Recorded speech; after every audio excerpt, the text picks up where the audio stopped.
Do you know what kata are really for? Let's talk about it.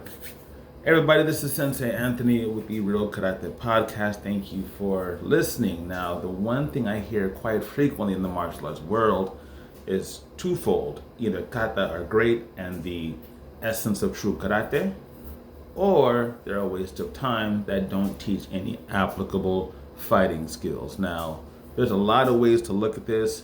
I'm not going to go crazy, but I'm just going to give you kind of a in-depth, not an in-depth, a shorter version of what kata are about. Now, kata, as we know them, are the choreographed movements that you see in traditional martial arts like karate, kung fu, taekwondo, whatever the case may be. But kata really just means pattern. And it doesn't just exist in the world of karate, they use it in other instances as well. But you know what we're talking about when we say kata. Now, what a lot of people don't know is that kata used to be performed, the movements used to be performed as a part of two-person drills. So when you see someone step back, block, and counter, that was something that they were doing with a partner, a training partner in the dojo. And these are skills that the students were presumed to have already. The kata were designed to be able to practice those skills that you learned in the dojo by yourself if you didn't have a partner. So, no one was expected to be able to fight with kata as they exist. They are taught to reinforce the skills and to improve the muscle memory of these techniques that you've learned so that it feels automatic, right? Now in Okinawa, where karate is from, the kata were not as stylized or as aesthetic as they are today. They were pretty much purely functional drills. And if you look at Okinawan karate versus the karate that exists in the mainland of Japan, you see that the mainland Japanese kata are a lot more stylized. They look cooler, okay?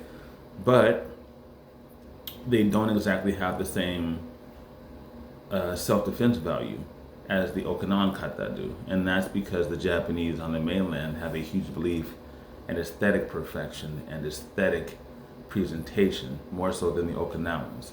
But that does not mean that kata do not have value. When you learn in Kempo, short two, for example, you step in, inward block, and you do a knife hand to the throat.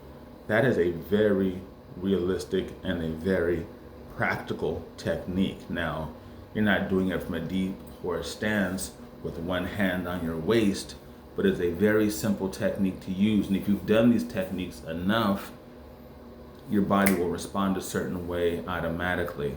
So, for example, in short one, you just learn how to block. You step back, you learn all the basic blocks. It teaches you how to do inward, outward, high, low blocks. Now, long one is largely the same thing, but it includes a punch. So first you learn how to block. Like I tell my students, way more important than hitting them is making sure that they don't hit you. So you block. After that, you have to do something back to keep the person from continuously attacking you. So then you block and punch, so on and so forth.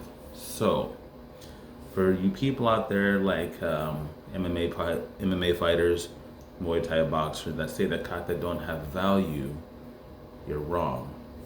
In the martial arts world, they're called kata. In boxing, kickboxing, and MMA, they're called drills. You perform a technique, you perform it with a little bit of resistance, then you perform that technique with a lot of resistance, and now you have an applicable skill. That's what kata are supposed to do. Nobody thinks you're fighting with the kata. That's not the way it works. So I need you to calm down. I hope that helps. Until next time, train hard, stay safe, and please be kind to yourselves and each other. Thank you. Have a good day.